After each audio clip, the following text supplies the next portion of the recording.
고린도전서 5장 강해 통독합니다.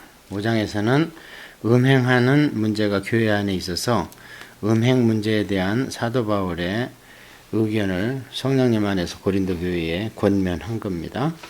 너희 중에 심지어 음행이 있다 함을 들으니 그런 음행은 이방인 중에서도 없는 것이라 누가 그의 아버지의 아내를 취하였다 하는도다. 들었다 했는데 우리가 1장에서 봤던 근로회의 집편으로 이 문제를 들었습니다. 그래가지고 이제 편지를 써서 보냈습니다. 그 보낸 것은 안 됐기 때문에 다시 이제 고린도 전서에서 이것을 좀 더 자세하게 다루고 있습니다.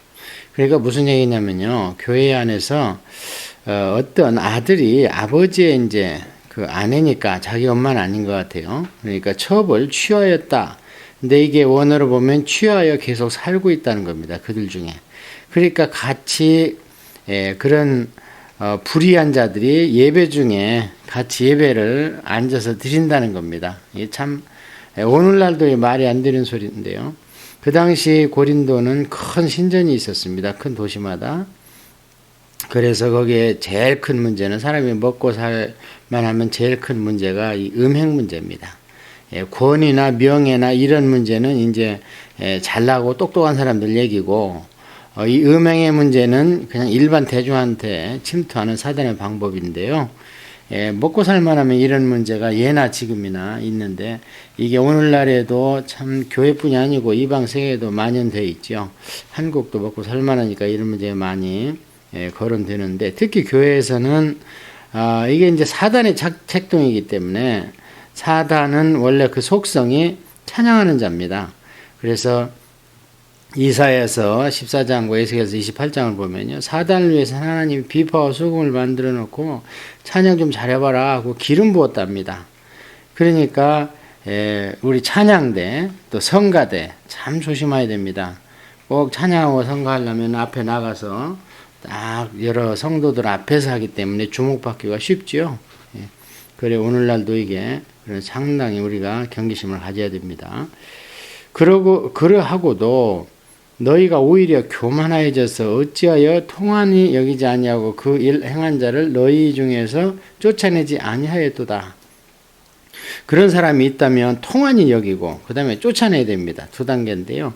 통한이 여긴다는 얘기는 뭐냐면 원어로 보면 죽은 자를 놓고 우는 겁니다.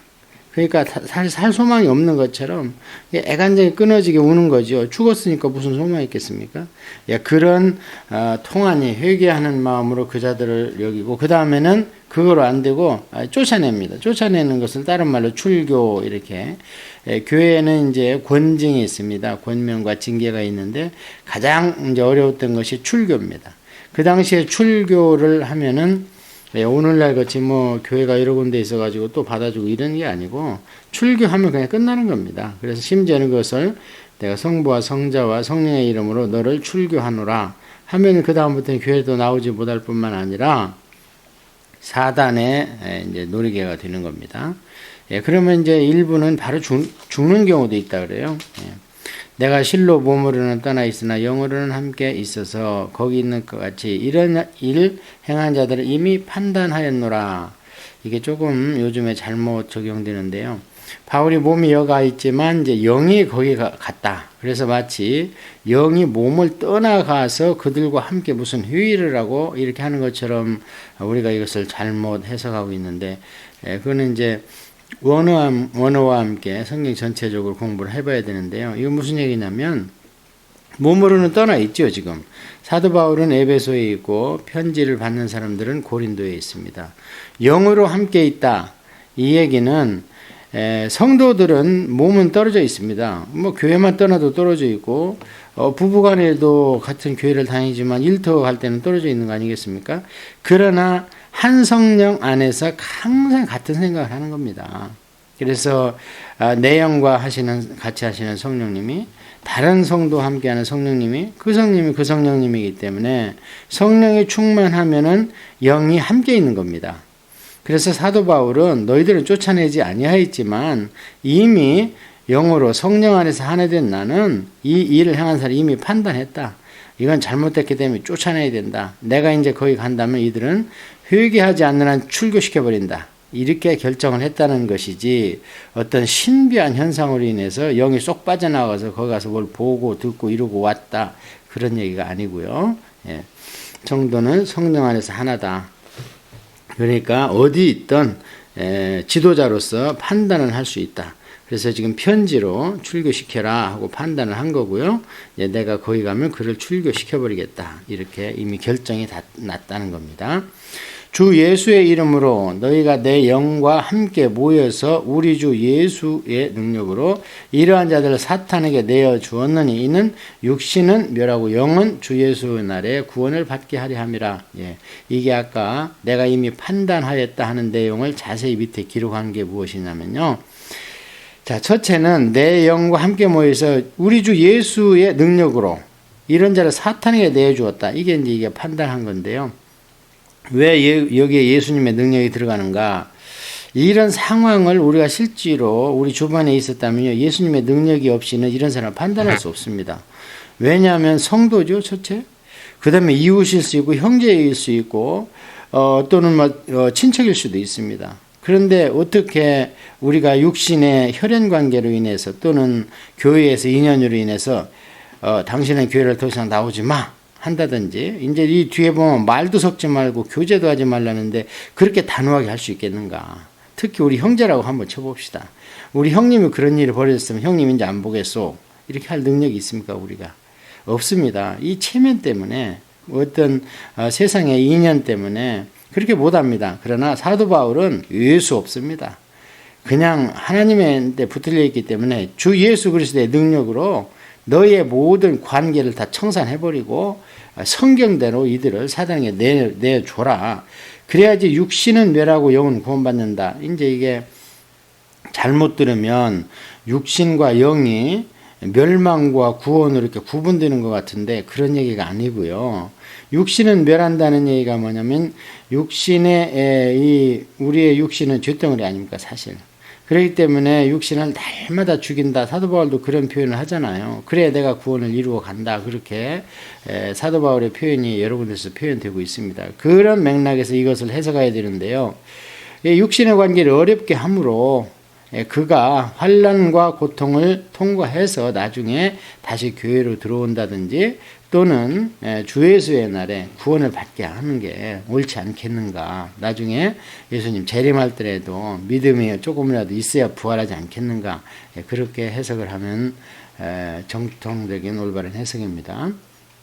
자, 너희가 자랑하는 것이 옳지 아니하도다. 적은 누룩이 온 덩어리에 뻗지는 것을 알지 못하느냐. 너희는 누룩 없는 자인데 새 덩어리가 되기 위하여 묵은 누룩을 내버리라. 우리의 유월절 양 곧 그리스도께서 희생되었느니라. 이러므로 우리가 명절을 지키되 묵은 누룩으로도 하지 말고 악하고 악의에 찬 누룩으로도 말고 누룩이 없이 오직 순전함과 진실함의 떡으로 하자. 한편의 설교 같습니다.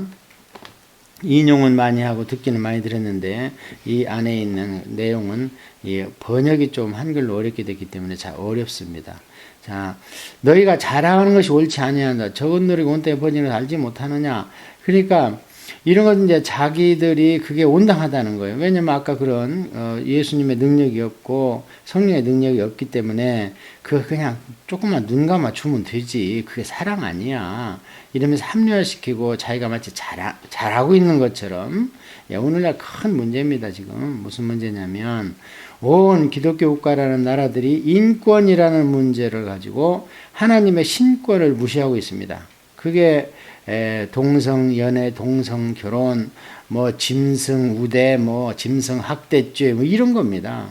이런 것들이 뭐냐면, 짐승을 학대하는 게 옳다는 뜻이 아닙니다. 성경은 절대 짐승을 잔인하게 대하지 말고, 심지어는 죽을 때도 너무 혹독하게 고통 주며 도살하지 말고, 그게 십계명의 뜻이거든요. 그런 말씀을 드리는 게 아니라 그런 것들이 하나님의 신권 위에 하는 게 문제라는 겁니다. 인권을 무시하라는 게 아닙니다. 여기도 이 사람들이 그렇게 한다는 거예요. 그래서 사도 바울이 뭐라고 그러냐면 너희들이 지금 조금 아량 그거 가만두면 그것이 온 교회에 퍼진다. 그러니까 단호하게 잘라버려라. 그런 얘기하고 그냥 뿌리까지 뽑아서 그냥 햇볕에 뿌리를 말라 비틀어지게 해라. 이런 의미가 그 안에 담겨 있거든요. 자, 그래서 이제 그러면 이제 누룩 얘기가 나옵니다. 우리가 사도 바울의 편지를 보면요, 무슨 얘기를 하다가 단어가 나오면 그 단어를 가지고 또 연결을 하고 또 연결을 하고 그래서 이렇게 데살로니가 교회 설교 같은 걸 보면, 그래서 사도 바울의 편지는 참 우리가 많은 이 설명을 필요로 하는 부분도 많습니다. 이제 누룩 얘기가 나오니까 너희는 누룩 없는 자인데 새 덩어리가 되기 위하여 묵은 누룩을 내버리라. 이제 여기에서 누룩 없는 자인데는 뭐냐면 이미 성도 됐잖아요. 죄 시점을 받았잖아. 그러니까 이 누룩은 성경에서 두 가지로 표현됩니다. 예수님이 인용할 때는 예수님의 교훈을 누룩이라고 그랬어요.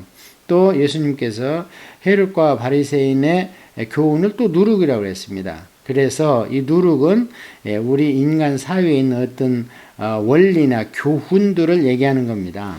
그래서 여기서 너희는 누룩 없는 자다 그러는 것은 너희들은 세상 교훈이나 세상 방법이 없는 자로 이미 변화되었다. 그러니까 성도라는 거죠. 그런데 이제 그렇고 나서 가만히 있는 게 아니라 이제 성도끼리 새 덩어리가 되기 위해서 묵은 누룩, 옛날 믿기 전에 회개하기 전에 것은 내버려 버리고 혈연이든 지연이든 하기는 그거 뭐 다 내버려버리고 내버려버려 옳다. 자, 왜냐하면 거기 빠졌습니다. 왜냐하면 이제 번역을 넣으면 참 좋았어요. 왜냐하면 우리의 유월절량 곧 예수 그리스도께 희생되셨느니라. 예수님의 희생으로 말미암아 그걸 믿는 우리는 누룩 없는 자가 됐는데 어떻게 해서 아직도 그 안에 그 조그마한 것은 아량이다, 인권이다 이런 걸 가지고 마음속에 아직도 갖고 있느냐. 그런 건 내버려야 된다. 이러므로 우리가 명절을 지켜야 돼. 묵은 누룩 하지 말고 세상 누룩 하지 말고, 묵은 누룩은 우리가 회개하기 전에 따랐던 세상 법이죠. 악하고 악에 찬 누룩으로 하지 말고 누룩이 없고 오직 순전함과 진실함의 떡을 하다. 이게 무교절입니다.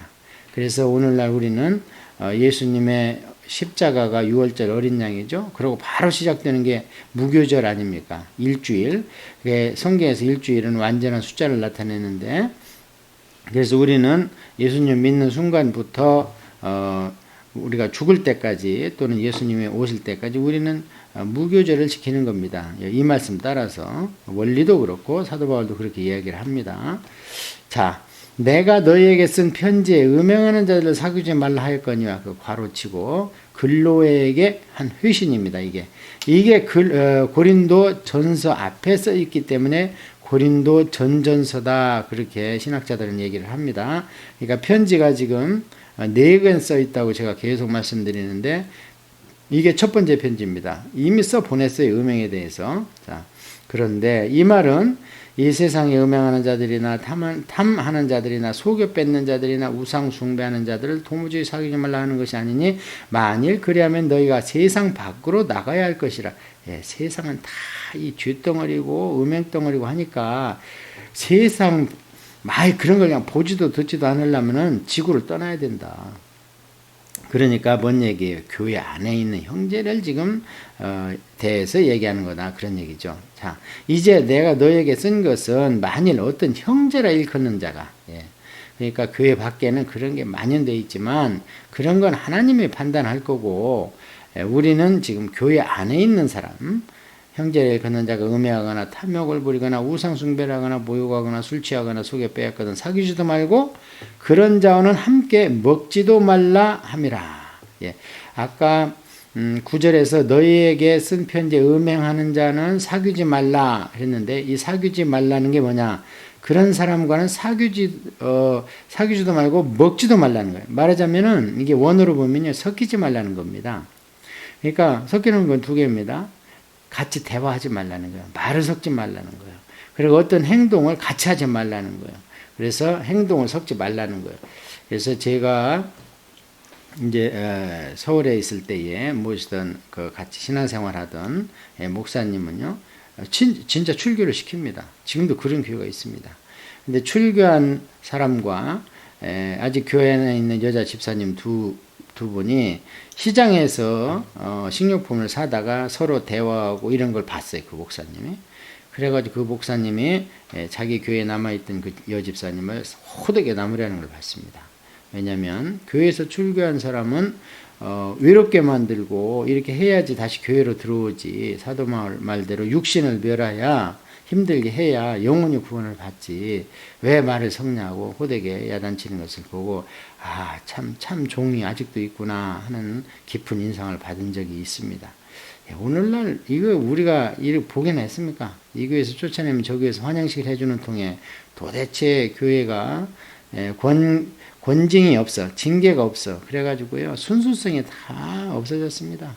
우리가 구약에 이스라엘 백성이 이제 신약의 교회인데요. 이스라엘 백성들 보십시오. 그 아간과 같이 모르게 도둑질하는 놈이 있으니까 하나님이 그거 있으면 너 싸움 못 이겨. 그래가지고 아이성 때 얼마나 많이 죽습니까? 아간을 죽이고 나니까 그때부터 승승장구하지 않습니까? 똑같은 일이 사도행전 5장에서 교회가 탄생하려고 했는데 아나니와 삽비라 같은 그 거짓말하는 자가 있는 거예요. 그러니까 베드로를 통해서 성령님이 그런 사람이 교회 안에 들어오면 안 되지. 순수성이 교회의 순도가 100%여야 되는데 교회는 99.9도 안 됩니다. 우리가 안 되죠. 100%가. 그러나 우리가 그게 되려고 노력을 하다가 영화되는 순간 우리는 100% 성도됩니다. 자, 그래서 그런 얘기예요. 섞이지 말라. 밖에 있는 사람들을 판단하는 것이야 내게 무슨 상관이 있으리오마는 교회 안에 있는 사람들이야 너희가 판단하지 아니하랴. 밖에 있는 사람들은 하나님의 심판하시려니와 이 악한 사람들은 너희 중에서 내쫓으라 가르치고 출교 가장 엄하게 다스리라. 그래서 이제 심판이 여기 보면 둘 나오죠. 어떤 심판이 나옵니까?